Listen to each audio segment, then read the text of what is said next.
Ya está conectando. Jacobo, ¿cómo estás? ¿Me escuchas bien? Sí, te escucho. ¿Cómo estás? También todo muy bien. Aquí pues ya tenemos casi 70 gentes que se han unido a esta conversación. Pues bueno, vamos a empezar. Quiero nada más primero decir que pues tú y yo no hemos tenido el placer de conocernos. Los dos damos clase de arquitectura. Tú das clase de teorías de arquitectura en la uni, en la UANL, igual que yo doy la clase de taller de integral ahora, que antes era la cátedra más.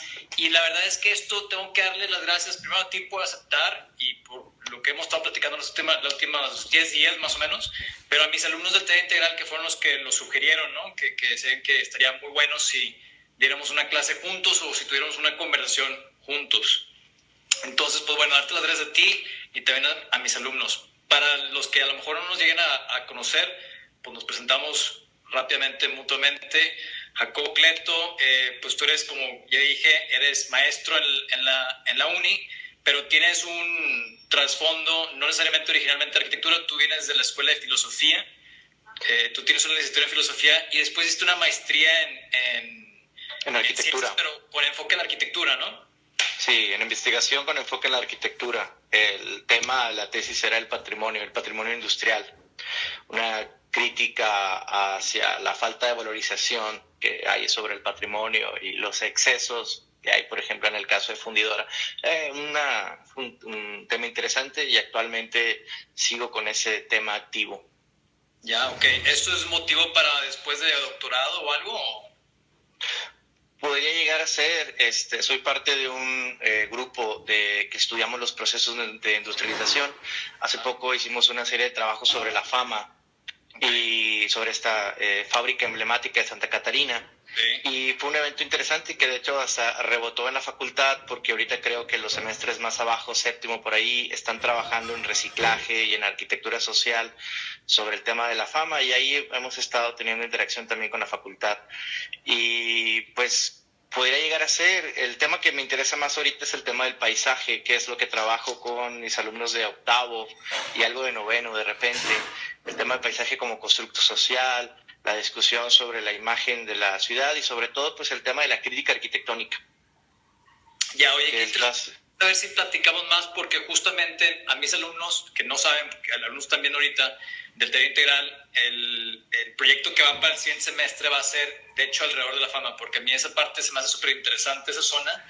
Es un pequeño pueblito que quedó ahora como que encapsulado entre dos urbes súper industriales y grandes, a otra escala muy diferente, pero eso ya creo que puede ser tema de otra conversación. De otro momento. Sí.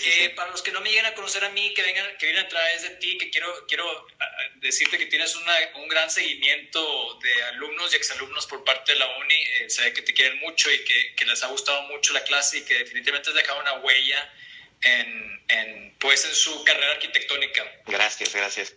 Para los que no me conozcan, pues yo soy Viviano, yo tengo un despacho que se llama Mass Operations aquí en Monterrey, que empieza en Hong Kong, y de hecho parte de esta discusión tiene que ver con eso, porque yo vi, Jacobo, una plática que tuviste sobre Koolhaas, y bueno, pues yo trabajé 5 años con él en el despacho de OMA, este despacho del arquitecto Rem Koolhaas, y bueno, y doy clases ahorita en la uni y en la UDEM, y he dado clases en algunas otras partes, ¿no? Bueno, pues entrando al tema, Jacobo, tú y yo platicamos un poco que, pues bueno, salió la noticia ahora que estamos con todo esto de la pandemia. Este podcast, esta conversación no se trata de la pandemia, pero ciertamente dentro de uno de los percances de esta pandemia se nos fue un arquitecto maestro muy importante que yo nunca tuve la oportunidad de conocer, pero lo conocí a través de mi maestría hace un par de años, Michael Sorkin, que falleció por complicaciones del COVID-19. Y bueno, entre las muchas cosas que tiene, un artículo de él que me gustó mucho fue este que publicó, que decía que son 250 cosas que todo arquitecto debe saber. Entonces pensé que a lo mejor sería interesante como en Memoriam de Michael Sorkin, pues leerlas de nuevo. Las habíamos publicado hace rato, hace pues casi 2 años, y leerlas de nuevo y ver tanto tú y yo cuál de las 250 nos llamara más la atención, y nada más discutir el por qué nos llama la atención, o igual también decir cuáles pensamos que no es una cosa importante para un arquitecto.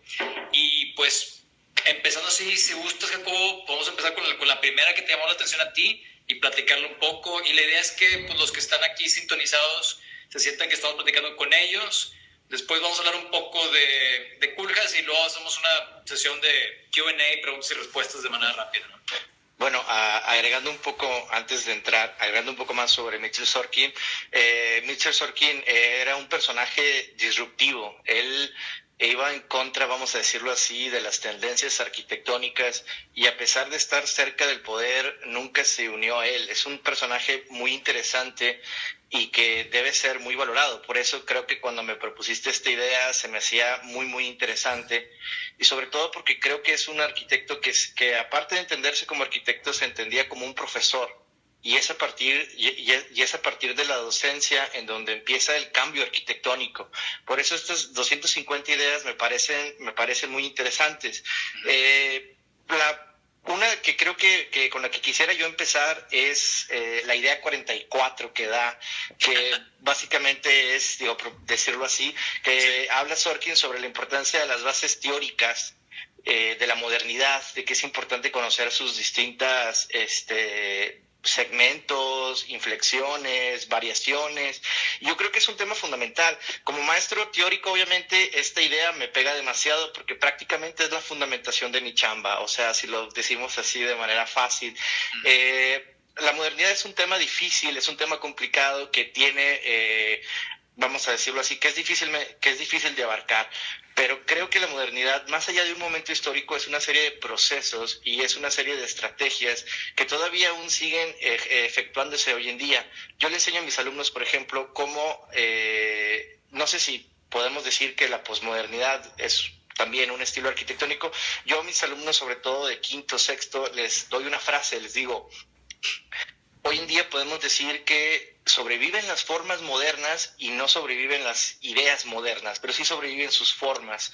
Y al contrario, las formas postmodernas están extintas o las consideramos ridículas, el kitsch, etcétera, pero algunas de esas ideas postmodernas creo que sí sobreviven. Creo que el tema de la modernidad es esencial en los estudiantes porque de alguna manera es nuestra tradición arquitectónica.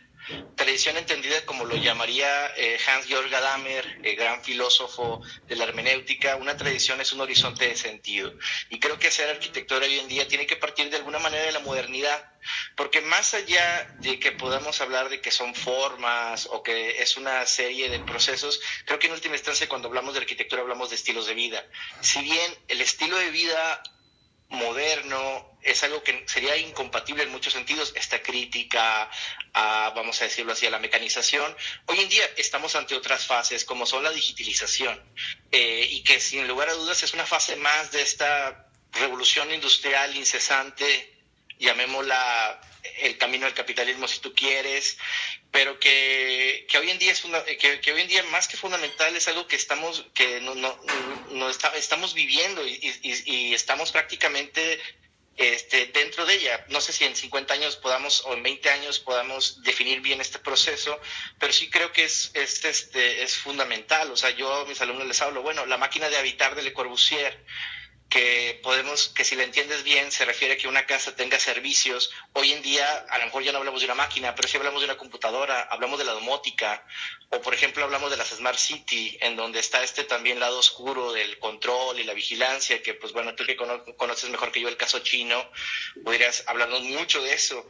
Pero creo que también hay una idea, y aquí es donde lo puedo conectar con Sorkin. Espero estar hablando, no ser muy divagante, puedo extenderme, y es que creo que también la modernidad inicia algo que es fundamental y es el diálogo con la naturaleza. A lo mejor ya no es este diálogo romántico, idílico de Frank Lloyd Wright, pero creo que sí hay hoy en día gran interés en esto, este diálogo con la naturaleza, y ahí es donde yo creo que se puede ver la mayoría de los proyectos de Sorkin, porque creo que los proyectos de Sorkin, aunque no fueron construidos, reclamaban mucho también esta vuelta a la naturaleza o integrarla como parte del diseño. Entonces creo también que este breve comentario pues es para decir cómo es importante leer la modernidad, porque de ahí venimos. Claro. Sí, bueno, y hablando de Sorkin, obviamente un catedrático, ¿no? Yo creo que la manera de hacer esto es, tú sacas este punto, si hay algún comentario en respuesta a eso, lo hago yo, y luego saco yo mi punto y luego vienes tú de regreso. Entonces, de repente vamos a hablar 2 veces, ¿no? Tocas muchos puntos muy interesantes. Quiero nada más repasar exactamente cómo es que dice el punto 44, nada más para agregar algo que pudiste haber comentado ahí. El 44 dice, las bases, o sea, tú debes de saber como arquitecto, uno de los puntos es las bases teóricas para la modernidad y mucho sobre sus facciones e inflexiones. Y obviamente la modernidad, creo que ahorita donde vivimos en el año 2020, la modernidad, si lo partimos de que empiezan los 20, o sea, hace 100 años, sigue siendo un peso súper fuerte porque, como dices tú, el posmodernismo ya, ¿qué nos queda del posmodernismo? El posmodernismo de Venturi y este tipo de gentes, pues las formas estéticas de eso ya no nos quedó nada, ¿verdad? Pero sí nos queda un legado muy interesante del rechazo al modernismo por el posmodernismo. Es decir, que no todos nos podemos creer todas las leyendas y tomarlos como dogma, que es un tema a veces muy importante, que aprendes una cosa y entonces así como caballo, eso es lo único que hay, ¿no? El cuestionarse. Y creo que dentro de eso, esos cuestionamientos, pues nos vamos a equivocar, porque son experimentos, entonces habrá cosas de fallas en el posmodernismo, pero cosas bien acertadas. Entonces, y es el proceso constante de evolución de cualquier profesión que se busca refrescar constantemente, como desafortunadamente tenemos que hacerlo nosotros, no nos podemos quedar siempre en lo mismo. Yo a mis alumnos lo que me gusta mencionar es un libro de se llama From Bauhaus to Our House, de Wolf, se me fue ahorita el apellido, se llama Wolf. From Bauhaus to Our House, que te explica la verdadera historia del modernismo y por qué llegó a América Latina y América, hablándose de Estados Unidos, que en teoría no era necesario el modernismo, porque era una respuesta a las posguerras y a la falta de dinero para construir y la necesidad increíble de construir todas las demoliciones que había por las guerras. Entonces ese tema, creo que la historia del modernismo y luego la historia de por qué se rechaza con el posmodernismo, creo que es importantísima. Y creo que tienes mucha razón lo que dices tú de qué queda y qué no queda, ¿no? Si continúo con otra que a mí me llamó la atención, que también cabe mencionar que todos los que están aquí escuchando deberían ir a buscarlo, está muy publicado en internet, las 250 cosas. Es un deleite leerlas porque hay unas cosas que tú dices, oye, esto es ridículo, pero no, es cierto, y otras cosas que son súper serias, ¿no? Entonces es bien difícil la tarea que nos pusimos, acabo yo, a seleccionar 3, porque nos gustaría, yo creo que a los dos hablar de muchas y también pudiéramos nunca acabar. Pero partí de una que creo que es muy importante y es la 198. Entonces casi hasta el último. Y la 198 dice, ¿por qué tú crees que la arquitectura puede causar el bien? Entonces, creo que como arquitecto, y esto cae en temas con Kuljas y cae en varias cosas que quiero tocar, pero como arquitecto creo que es importantísimo, y esa es una frase que le dice Renzo Piano, que tienes que estar convencido que tienes el poder de cambiar el mundo para bien. ¿Sí? Obviamente no para mal. Y no quiere decir que vas a cambiar el mundo, sino que dentro de la profesión de ser arquitecto hay una oportunidad para cambiar el mundo. Si no crees en eso, no tiene ningún caso que te metas a esta profesión, ¿verdad? Entonces, creo que Piano nos dice que tienes que creer en eso, o sea, tienes que tener la convicción. Pero aquí... Listen to this. This is things that you have said, and I want to just reflect on them before we close here. Architecture is rebellion. It is? Rebellion against what? I think so, but not Charlie, in the sense that it's rebellion because you want to be avant-garde or because you want to be new. Is rebellion because in some way you as an architect, you have to believe in the capacity to change the world. I understand all this. You have to believe in the capacity. In your capacity to change the world. Architecture can change the world? Yes, you have to understand. You have to believe that. It's totally unreasonable, it's totally mad, it's utopian, but it's quite true. In some way it's true. You don't change the world, but you try to do. Dice que tienes que creer en eso, o sea, tienes que tener la convicción. Pero aquí Sorkin nos dice, tienes que saber el por qué puedes cambiar la arquitectura hacia el bien. Y eso se me hace súper interesante porque es la misma idea, pero con un aspecto pues de realización súper importante. Y creo que todos tenemos que tener, porque también en este tema de la arquitectura hay altas y bajas muy pronunciadas. Es como estar en una montaña rusa. Entonces, cuando las cosas van súper bien, te sientes soñado, y cuando las cosas están súper mal, quieres retirarte de la profesión, ¿no? Como muchos arquitectos famosos lo han hecho, Barragán, entre muchos otros. Entonces, el tú saber el por qué la arquitectura puede causar el bien, creo que es importantísimo, y es una cosa que para tener escrita en tu oficina o en tu taller y tenerle cualidades y tenerle como un recuerdo constante, ¿no? Y nada más hablando, una última cosa de esto, pues lo de Koolhaas es que la tesis de maestría de Koolhaas parte de que la arquitectura puede ser una herramienta del mal, que puede ser una herramienta para el fascismo, para cualquier cosa que sea maléfica. Entonces él, siendo siempre muy contrario a lo que ve, cuando estaba en el AA, los arquitectos iban a hacer un trabajo de levantamiento arquitectónico. Tenías que ir y levantar una pieza de arquitectura. Entonces muchos iban a Italia y levantaban villas paladianas y se echaban sus prosecos mientras lo hacían, y visitaban Venecia. Entonces aprovechaban muy bien el viaje. Y Rem dice, no, ¿sabes qué? Voy a levantar el muro de Berlín. Entonces tú dices, un muro no es arquitectura. No, un muro es parte de la arquitectura. Y no nada más es parte de la arquitectura, y esa arquitectura es una herramienta de guerra. Que claro que si después tocamos el tema de Vitruvio, nos regresamos a la antigüedad, los arquitectos tenían que poder hacer fortificaciones. Entonces es el recuerdo de que no nada más podemos hacer el bien, sino que tenemos que evitar hacer el mal. Entonces me llamó mucho la atención la 198. Es un punto súper interesante que Rosa, que creo que también Rosa también, con algo que he discutido mucho con mis alumnos, de que habría que diferenciar entre la arquitectura y el negocio de la arquitectura. Creo que son dos cosas muy distintas.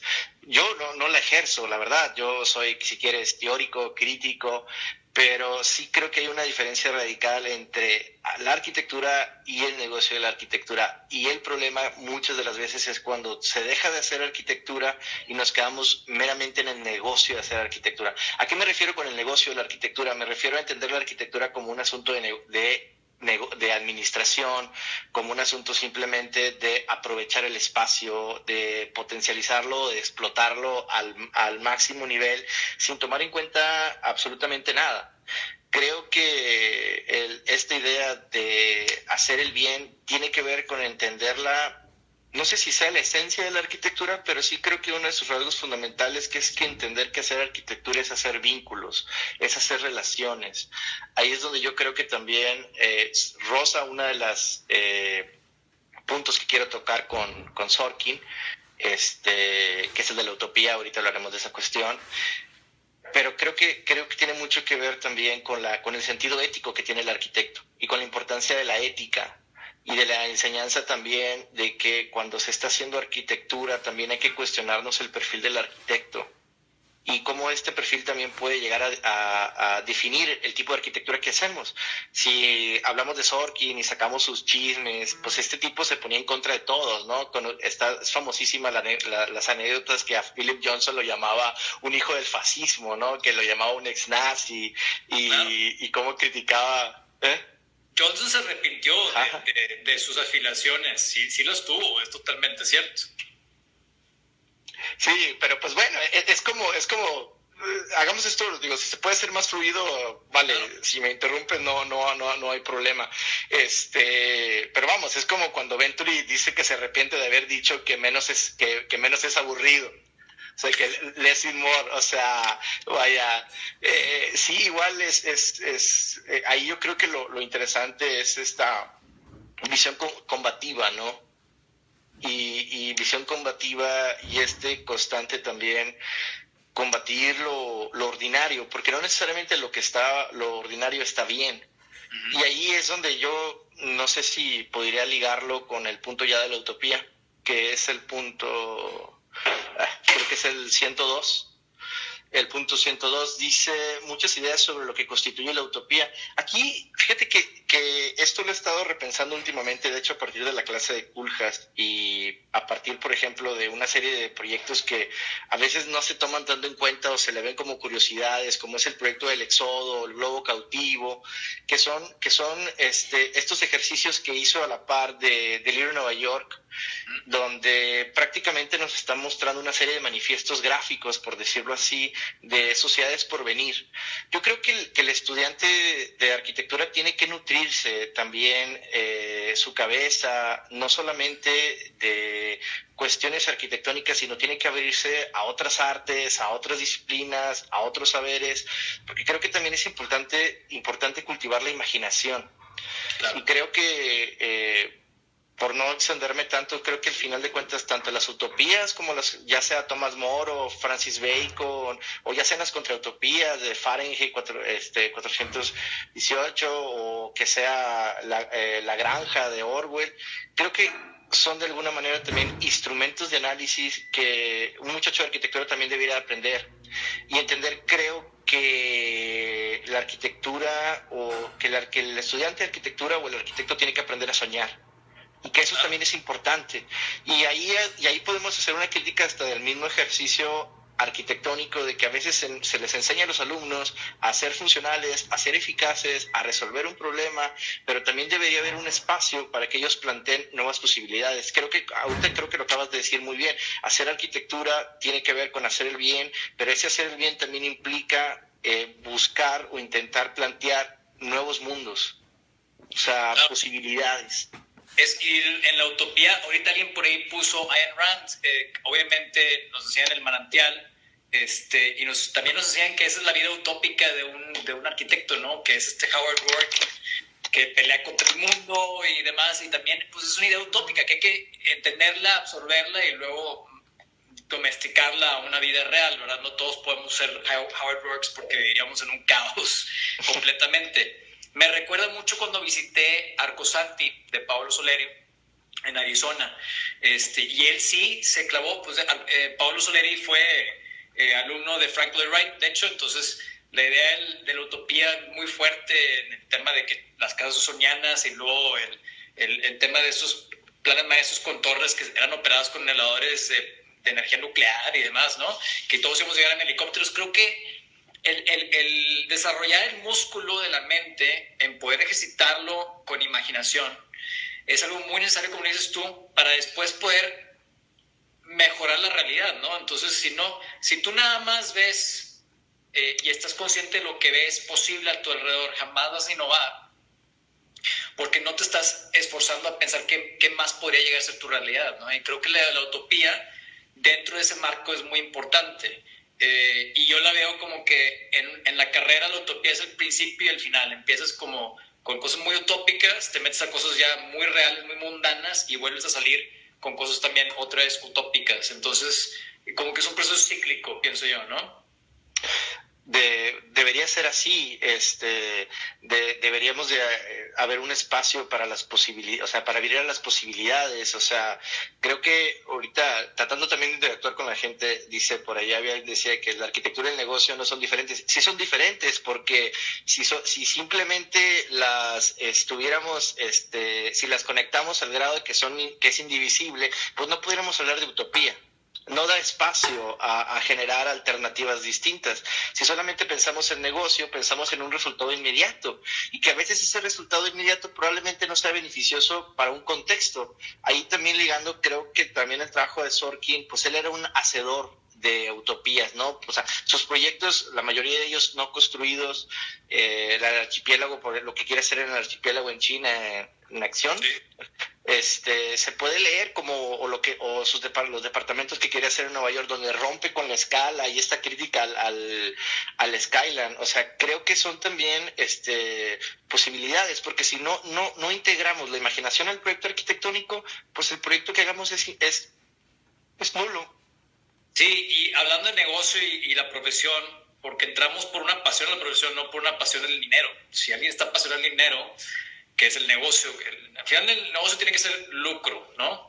Pero no creo que entramos con la única idea de ser lucro. En cambio, un economista, probablemente una persona financiera, pues la métrica es el lucro de tu profesión.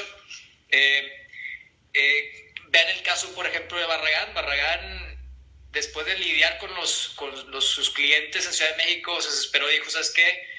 Voy a invertir dinero en mis propios proyectos porque yo no puedo lidiar con esto. Pero tuvo la habilidad de darse cuenta de que el negocio de la arquitectura para generar dinero le causaba mucha frustración como artista que era. Entonces, para poder hacer lo propio, lo suyo, tenía que invertir en él mismo.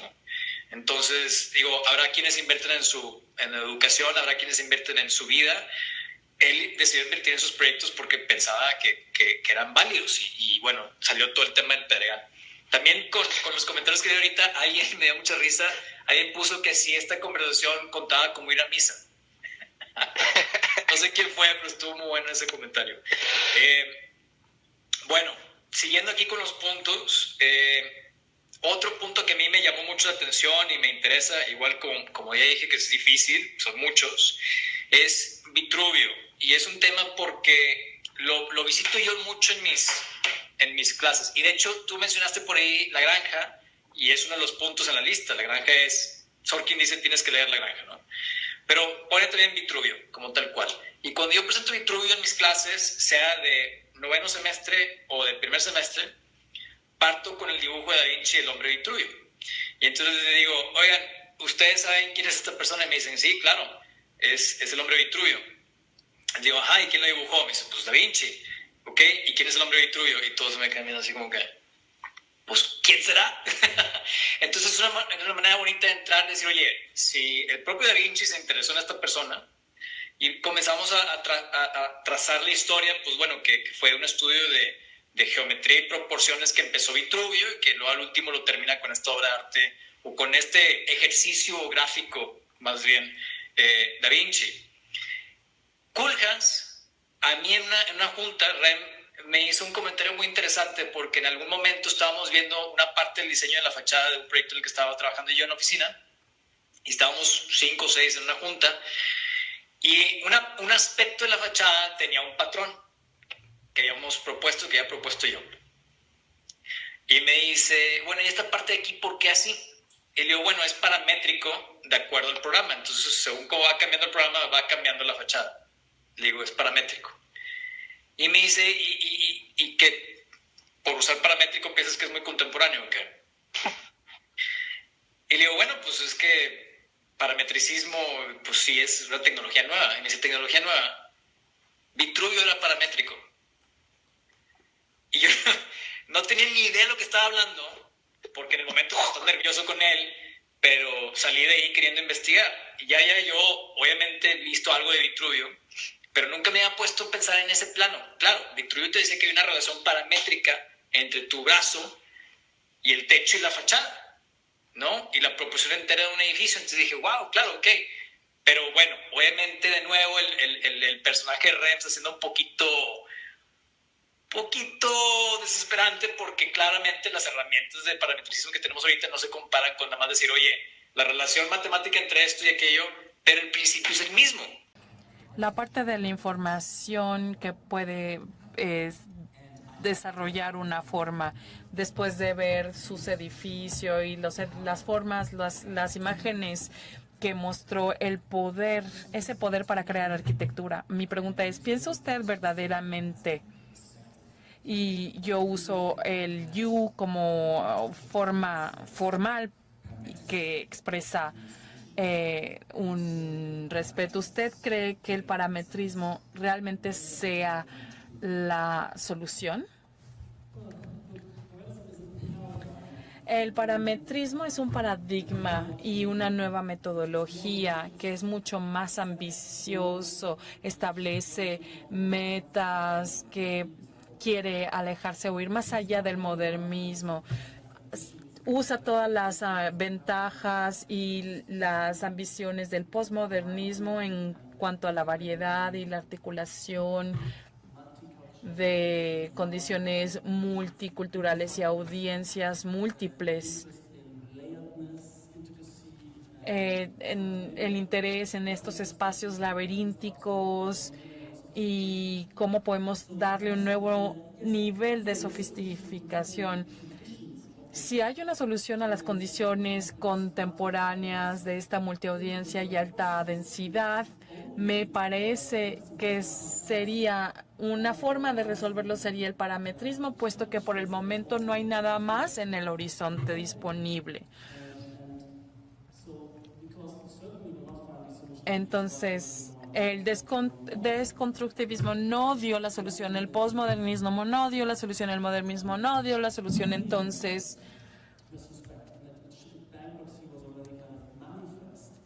la bancarrota ya era una especie de manifiesto y durante muchos años la gente votó porque le tenía miedo a estas crisis.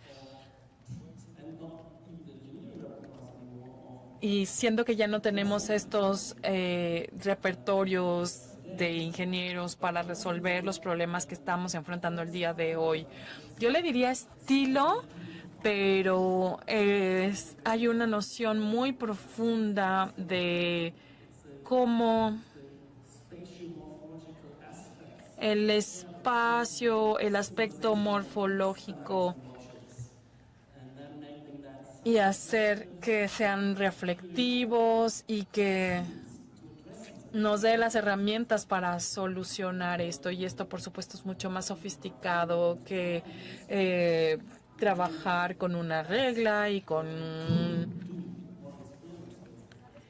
más de lo que ustedes podrían hacer con el modernismo. El modernismo llegó a ser un patrón, existió en muchas regiones, se hizo bastante universal. El parametrismo es bastante diferenciado porque quiere aprovechar las condiciones climáticas, geológicas, contextos locales, la topografía, etcétera. Entonces es una creación adaptiva y también es algo que es mucho más íntima.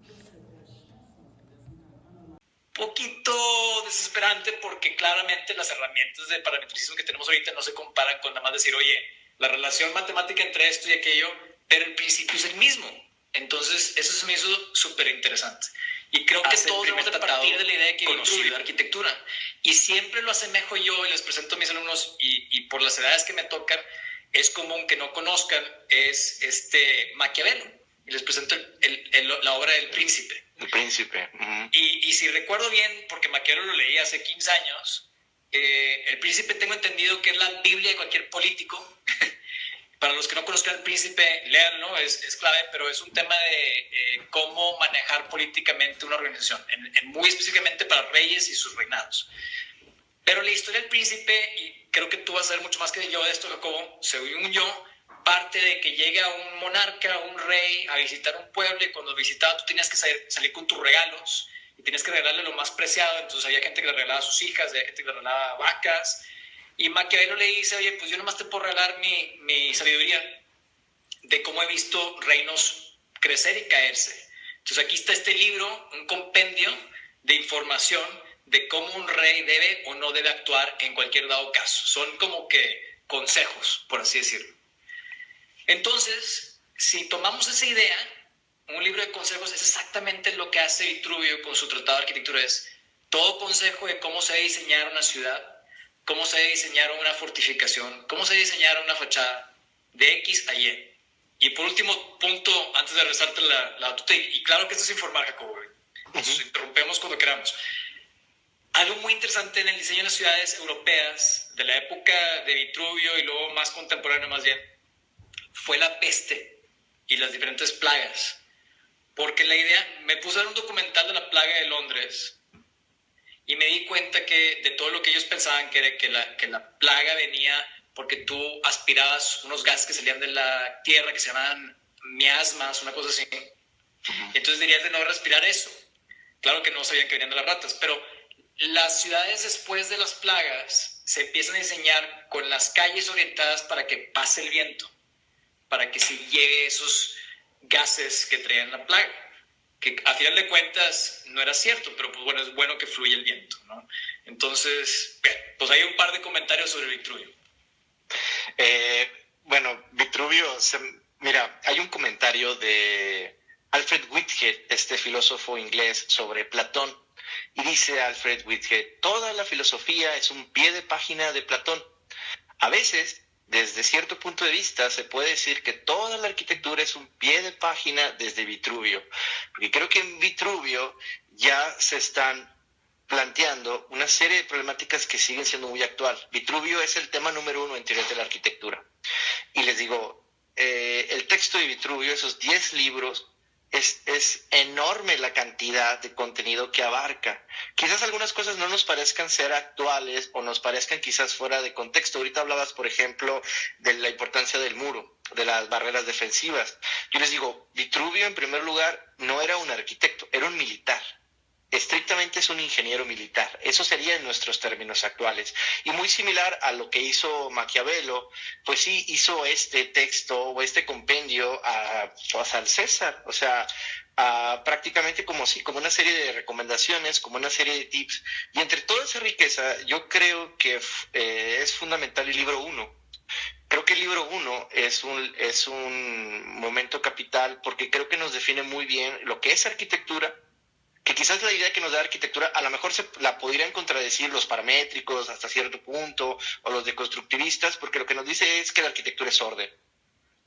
Pero también nos da un perfil del arquitecto o nos da una idea de cómo debe ser el arquitecto, y ahí es donde yo creo que encontramos una vigencia total, o sea, una vigencia fundamental, porque nos está justamente hablando que el arquitecto tiene que ser un vinculador, tiene que alguien que tiene que cuidar el entorno. Entonces, cuando uno se mete en el libro 1, se da cuenta que empieza también a hablar del sitio y empieza a hablar de los vientos y empieza a hablar y de repente, yo cuando lo leí, que fue hace como 5, 6, 7 años que empecé a ser maestro, dije, no manches, estoy ante un tratado de sustentabilidad sin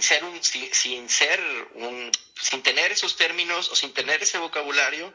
Lo que nos está hablando Vitruvio es que la arquitectura en esencia es sustentable.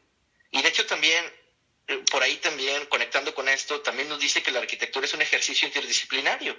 Aunque no lo dice con ese término, nos dice, el arquitecto tiene que saber de muchas cosas. ¿Por qué? Porque en el fondo... si me quieres interrumpir, adelante. Porque yo les digo a mis alumnos, hacer arquitectura es generar una situación. Pero para generar esa situación tienes que comprenderla. O sea, a lo mejor no vas a saber lo que hace, a lo mejor no vas a saber anatomía, pero sí vas a tener que saber cómo trabaja un médico. Y ahí fíjate que es interesantísimo, porque entonces, y ahí podemos conectar a Koolhaas con Vitruvio, porque los dos nos están diciendo que hablar de arquitectura es hablar de acción. Y es hablar de actividad. Y que esa actividad no solamente resulta de un programa, sino también resulta de un contexto y resulta de un entorno que hay que leerlo.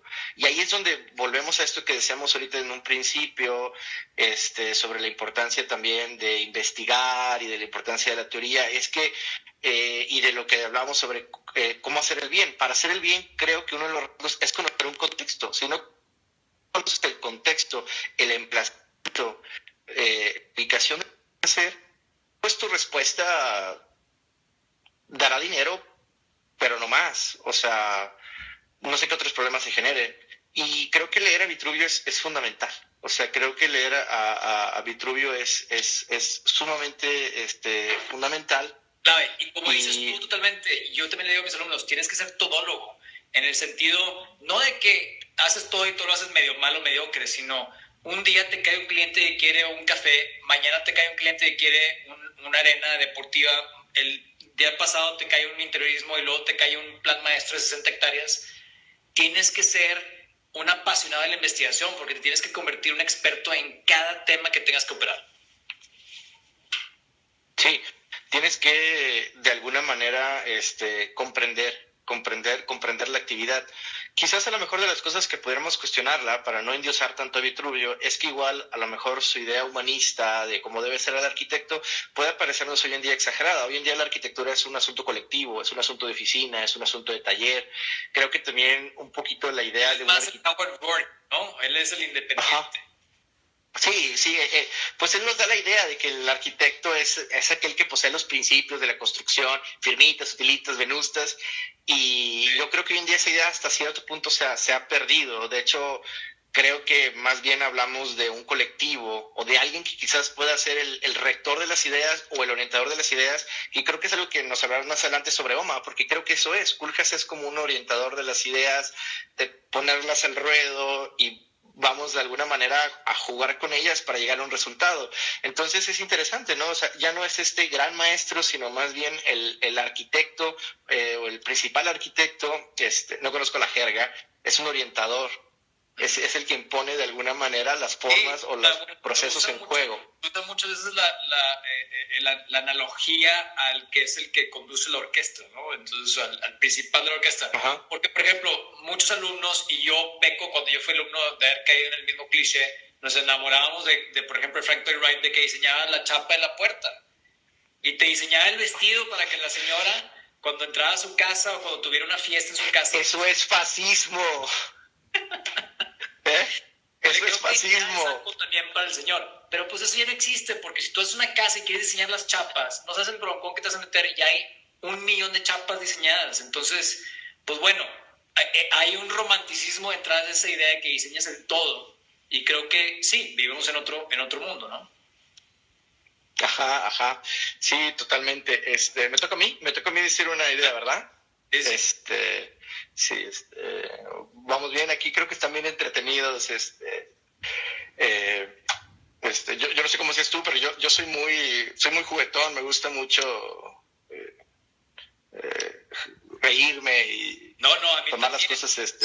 Entre más podemos interactuar con la gente, lo mejor, ¿no? Por ahí decían que hablamos del concepto. Puede ser. A ver si ahorita sale la clásica pregunta, ¿no? ¿Qué es el concepto? Están en 10º y siento que van a quedar muchas cosas pendientes, pero pues vamos a tocar lo que se pueda tocar. Ok. Yo voy a tomar un punto ahora sí, digámoslo así, delicado, que es la idea 144. Ajá. Y la idea 144 dice más o menos se traduciría como qué debe negarse a hacer incluso por dinero. Sí. ¿Qué debe negarse el arquitecto? Por eso vamos a poner un cigarro. La idea está buena, digo. Yo creo que la mayoría aquí. Sí, yo ahorita voy a tener que abrir la segunda. Un saludo a mis amigos de Cerveza Rey, patrocinador oficial de todo lo que hacemos normalmente aquí. Vale. Bueno, Sorkin nos dice que toda la arquitectura es política. Esta es una frase poderosa, poderosísima. O sea, porque te está diciendo, si lo conectamos un poco con Diane Suyik, por ejemplo, la arquitectura del poder, nos está diciendo que los edificios no son neutrales. O sea, que los edificios no son neutrales, que los edificios no son inocuos y que tienen una consecuencia. Esto es interesante, lo conecto también con, yo dentro de la filosofía soy muy fan del postestructuralismo, y entre ellos a Guy Deleuze, que de hecho también son lecturas de Culjas, supongo, en determinado momento. Esto de Guy Deleuze, él habla en el Mil Mesetas de cómo todo es político. Sorkin dirá lo mismo que él. No sé si Sorkin leyó a Deleuze, pero nos dice que todo tiene una consecuencia, y creo que esto nos lleva a que creo que en las escuelas de arquitectura a veces se nos olvida que lo que estamos haciendo, mal que bien, a lo mejor no podemos ser fascistas o controladores del espacio, o no deberíamos de serlo, influye en la gente. O sea, creo que lo que Sorkin quiere decir con eso es que olvidamos que lo que hacemos influye en la gente, y quieras o no, se configura el hábitat, y al configurar el hábitat llegamos a esto que decía en un principio, de que en última instancia la arquitectura, quieras o no, define, promociona o difunde un estilo de vida. Y ahí creo que esta situación, que pasa es que estoy haciendo un gran rodeo, y lo hago porque quisiera sí, porque vamos a regresar al tema de que no debe ser por dinero, ¿verdad?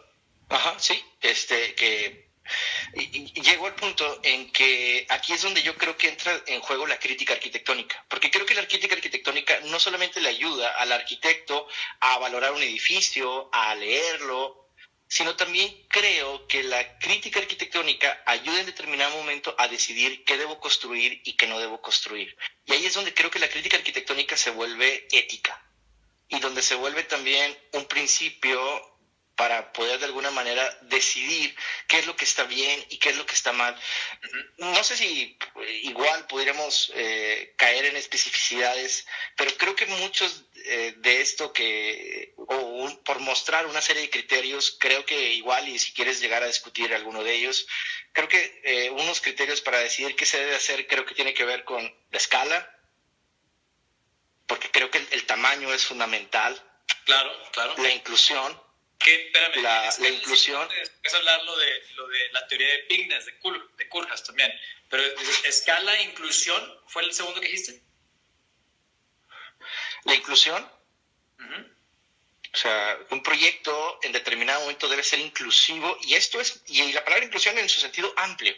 Uh-huh. En su sentido amplio, porque no solamente es hablar de que abarque tipos de gente, también es inclusión en de que sepa relacionarse con un territorio. Y el último, y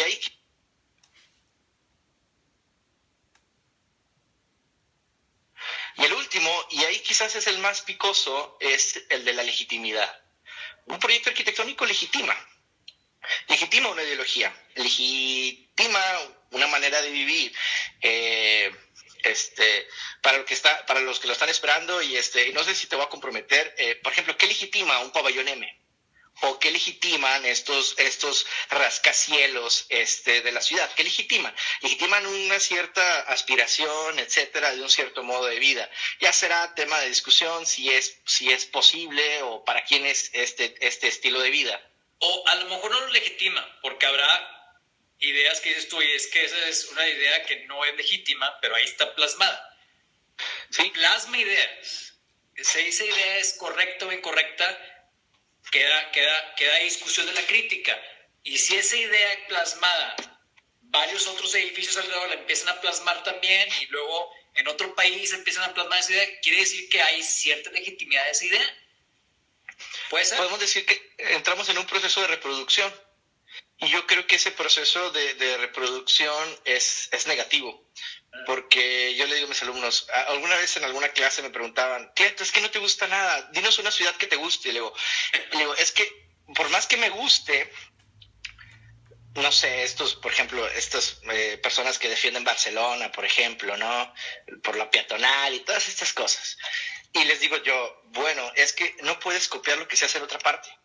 Uh-huh. Claro. O sea, creo que también la teoría de la arquitectura, como lo digo a mi grupo de noveno, que creo que muchos tienen clase contigo, gracias por cierto, porque ellos armaron esto en sí. Te pego un agradecimiento a los Sí, a Centeno y a Juan sobre todo. Adrián también te mando saludos, ándale. Es que la arquitectura es una caja de herramientas y la arquitectura tiene que ser un asunto situacional. Uh-huh. O sea, la arquitectura tiene que ser situacional. O sea, el Guggenheim de Bilbao es un gran edificio porque respondía a una serie de problemas, a una serie de situaciones. Gehry supo leerlo. Creo que el Guggenheim de Bilbao es un edificio interesantísimo, porque siento que yo soy de los que piensa que no rompe con el contexto, porque es como una fábrica derruida y destruida. Pero cuando ya copias este fenómeno, o sea, cuando ya lo copias, es donde se empieza a hacer el problema. Sí, a ver, totalmente, porque hay un montón de cosas ahí que discutir. Estoy de acuerdo que no puedes replicar. Copiar es una cosa, replicar es similar, es otra cosa.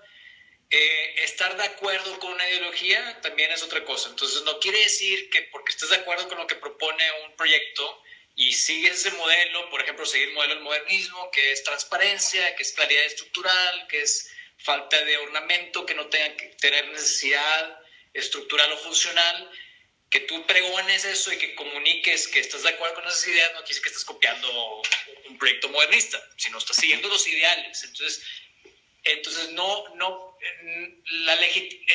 pudiéramos hablar de qué es la definición de legitimizar una idea. O sea, ¿qué le da que una idea sea verídica, aprobada por una sociedad, que sea legítima? No sé yo cuál sería la definición tal cual. Entonces, Esa es una discusión que podemos tener. El tema de, bueno, no llegamos al punto de qué no debe ser por dinero, ¿verdad? Pero me dijo, es una idea, ¿no? ¿Qué es legítimo y qué no? ¿Y qué debe ser por dinero y qué no debe ser por dinero? En temas de Koolhaas siempre hay una crítica, entonces observa, hace una idea de crítica y proyecta de acuerdo a eso. Y su análisis del muro de Berlín es tal cual, modus operandi al 100%, ¿no? Pero no creo que estamos llegando al tema de raíz de esta, porque hay muchas cosas que podemos hablar y ya se fueron como 7 que podrían ser, pero no llegamos a raíz del tema de que qué es lo que no deberías de hacer aunque sea por dinero. Entonces creo que lo que estás diciendo es no debes de copiar algo nada más por el dinero que te pueda traer. Debes de ser auténtico, debes de ser único. No debes de ser arquitectura que degrade o que empeore la situación. Pienso que por ahí va. No debe ser nada que vaya en contra de tus morales. Y cuando hablabas del maximizar, pues es cuando tienes un proyecto con un desarrollador, ¿no? El desarrollador quiere sacarle todo el jugo a cada metro cuadrado, a cada centímetro cuadrado. Y el tema es que a quién le está sacando, porque aquí en cada proyecto de usos mixtos, que son las plazas comerciales, donde hay oficinas, locales comerciales y departamentos, un hotel, pues bueno, está la persona que compra el terreno y lo desarrolla y lo construye. Y luego está la persona que la usa porque va al local o tiene un departamento, ¿no? Y dices tú, ¿quién manda? Manda el que va a comprar el departamento, pues así de cierto está poniendo como un voto al hacer la compra. Manda el gobierno que te dice, aquí puede ser un local comercial, aquí no. Aquí puede ser un edificio de tal altura, allá no. O manda el arquitecto. Y en muchas situaciones de estas yo me doy cuenta que el arquitecto tiene muy poco poder. Y entonces tienes que tener tus morales bien concentradas. Y tienes que saber qué peleas pelear y qué no pelear si quieres poder tener un negocio que funcione. De acuerdo, no debe ser todo por dinero. Pero recuerdo una frase, hace poco vi el masterclass de Getty. Y lo vi porque ahora que yo pasé un poco más de un año en Los Ángeles haciendo la maestría, llegué a conocer a Getty un poquito más íntimamente. Lo conocí en Hong Kong y había leído su biografía antes de conocerlo. Y su biografía, autobiografía, escrita por él, después me confirmó lo que vi en su documental de sketches de Frank Gehry, que es una persona con problemas mentales fuertes. No estoy hablando de que esté loco, sino es una persona con mucha depresión. Mucha depresión. Y si tú agarraras a cualquier psicólogo, ¿sí?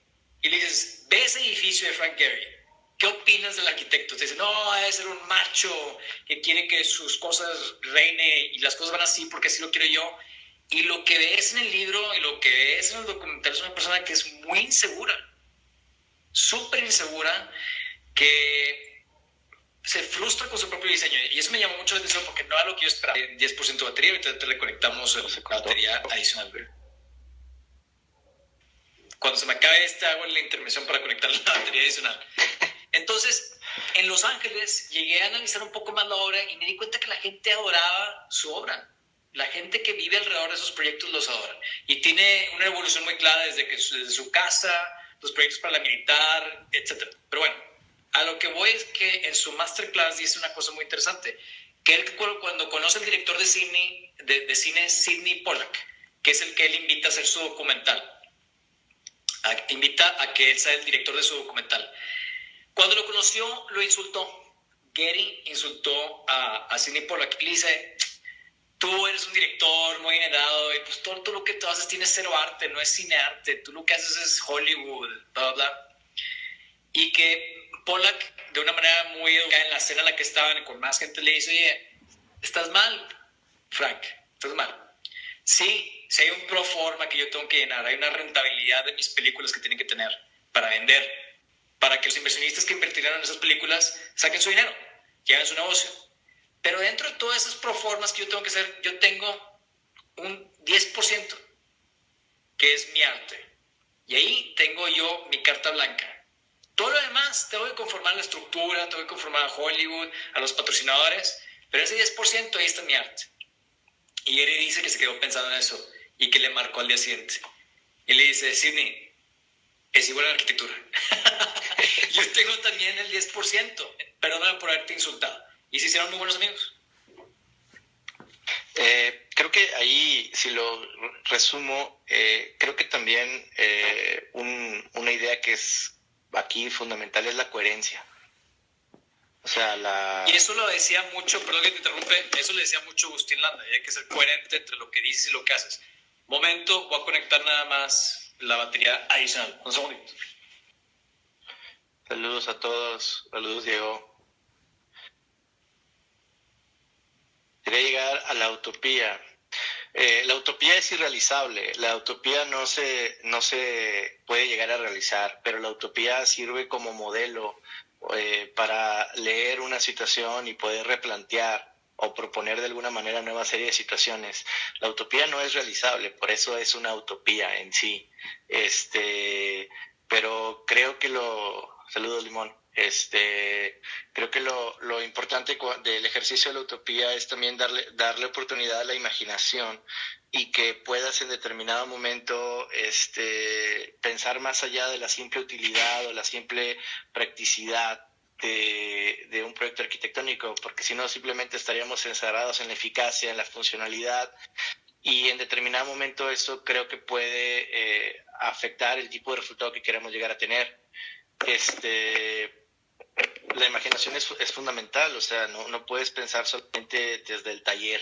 Al punto que decimos ahorita, creo que lo que el arquitecto no debe hacer depende de su ética, ¿Qué debería negarse? Pues debería negarse a destruir un contexto, por ejemplo, debería negarse a en determinado momento a perder un cierto valor histórico, pero creo que todo eso tiene que ver con la formación, tiene que ver con la formación y tiene que ver también por eso decimos que es un ejercicio de congruencia, ¿no? O sea, si tú te declaras un depredador inmobiliario, pues eres como una especie como de mal villano, ¿no? De que en determinado momento el problema está aquí en cómo se forma ese criterio y cómo es necesaria también la crítica, o sea, porque si normalizamos las cosas, pues en realidad no, como decías tú ahorita, no puede haber innovación arquitectónica, no puede haber cambio tampoco. Si no hacemos un ejercicio sobre crítica, en determinado momento, pues el resultado que podemos llegar, pues quizás a lo mejor favorecerá al desarrollador si tú quieres, pero nadie más. A lo mejor dirás, sí, tenemos un 10%, pero ese 10% a lo mejor te puede dar un área verde, a lo mejor te puede en determinado momento permitir otra serie de actividades, a lo mejor con ese 10% a lo mejor puedes mitigar hasta cierto punto la gentrificación que puedas generar, o en determinado momento a lo mejor puede llegar a que puedas albergar otro tipo de usuarios, que creo que eso también es fundamental. Aquí Instagram nos está diciendo que nos va a cortar en 30 segundos porque se nos cumplió una hora y te corta automáticamente. Yo no estoy de acuerdo en terminar cuando Instagram dice, no sé si estás de acuerdo tú. Entonces, si quieres continuar, se va a acabar esto en 20 segundos, pero volvemos a comenzar aquí en el mismo Instagram de Cátedra Más, ¿te parece? Vale.